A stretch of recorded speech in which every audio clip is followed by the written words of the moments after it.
Hi guys, it's your Home Sweet Home 519 Realtor here, Krystal Lee Moore, and I'm here to talk to you about the offer process as a buyer. So when you're buying, it can be really scary because you think that you are buying a house for thousands and thousands of dollars, and oh my goodness, how do we even start? So let's break down the offer process because education tends to bring down stress. So this is just a quick, brief summary. If you want more information, absolutely please reach out and I'm happy to go through it in detail. So the first part of the offer process is searching for a home. So how do you do that? Most people start with our friend Google.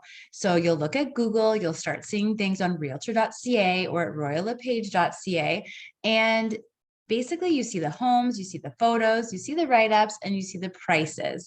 But what do they mean?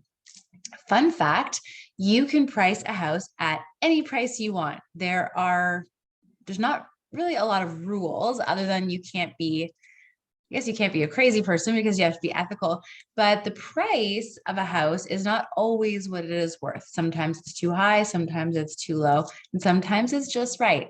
So the first thing you do though is as you're looking, you look at those prices. So we're going to go back 1 second. So searching for a home. You can look at realtor.ca, absolutely, but we can actually set you up for a search that is a lot easier because it's a realtor-based search. So as soon as something's listed, you'll get an email notification, and we can make sure that that comes to you based on your criteria. Your criteria is we figure that out with your mortgage broker because we want to make sure that you're getting what you want and that you can afford it. But basically that first part is searching for a home and really starting to get educated. Once we start looking at homes in person, you might find one that you like. And then it's time to put in an offer. So like I said, the price can be anything. How do we know what to offer? So part of it is what you can afford. And then part of it is what the house is worth, because you will be most likely, unless you're really lucky, getting a mortgage. And the mortgage is going to be based on the market value or the value of the home. And the biggest part to remember here is that the value of the home is what you can borrow on. So you need to have your purchase price pretty close to that, because otherwise you're going to have to come up with more money for your down payment. And again, all of these terms will make sense as we go, but you really want to make sure that we know the price. And how do we do that? One of your favorite people, your realtor, can do a price evaluation and check out all the comparables and what things have sold for, so we know what price to go in at. Now, just because we put the price in right doesn't mean you're going to get it. Let's keep going. So deposit. So a lot of people confuse deposit and down payment. Your down payment is something that you're saving up with your lender or your bank. Minimum 5%, but that's something that you would pay before the house closes, and it's kind of a portion of the house that you are paying for upfront. Your deposit actually goes in with your offer once it's accepted, and the deposit ends up being kind of an amount of money that you're giving to show the seller that you're serious and also to make it a valid contract. So your deposit in London, Ontario, can be anywhere right now between, let's say, $3,000 to $10,000 on average. I've been able to do properties with lower than 3,000, but sellers usually want a higher deposit. And sometimes sellers want a really high deposit, like $25,000. I know some of my colleagues in the GTA, it'll be $50,000 or $100,000. So it really depends on the property and on the negotiation, but you do have to be ready to give a pretty substantial amount of money right away. So when it comes to the closing day, so basically you've gone through everything. When are you actually paying for things? So the closing day that we're picking is going to be the day that you actually get the keys and you move in. So when someone says the completion day or the closing day, that's what they mean. And we have to choose that in the offer. So we have to decide how much is the deposit going to be, and also how much is the price that we're going to put in, and when is the closing day going to be. Fun fact, cannot be on a holiday or a weekend. And then inclusions. What are the things that we'd like with the offer? So sometimes we're asking for appliances.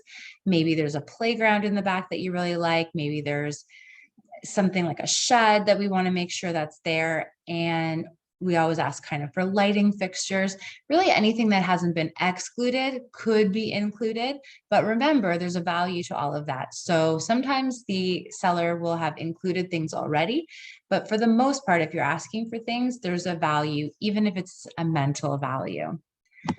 So conditions. So conditions are coming back into the market, and the most common conditions as a first-time buyer are going to be your financing condition. So we want to make sure that even though you're probably pre-approved, the house is pre-approved or approved for a mortgage, then we're also going to have maybe an inspection condition. So we would like an inspector to go through and make sure that everything's okay, so that you know that this investment that you're buying is good and solid.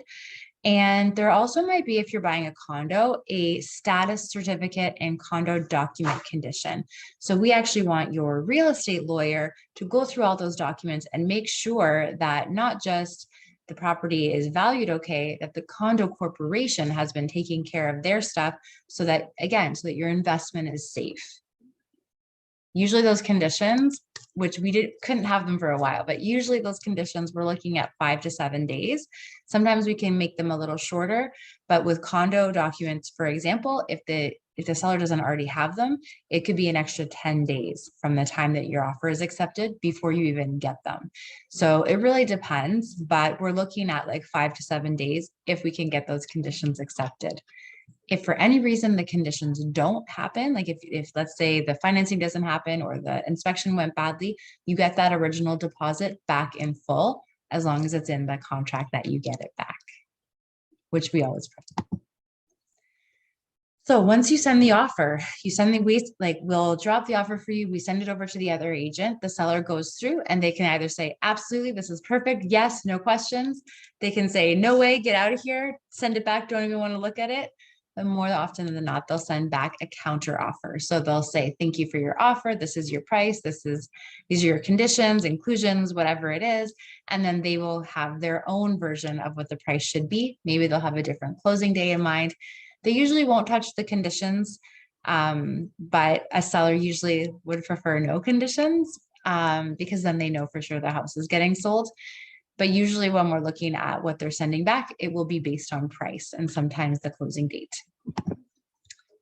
Who else do you need to connect with? So I mentioned a real estate lawyer. We can connect you with some great real estate lawyers here in town, and a lot of them can work virtually too.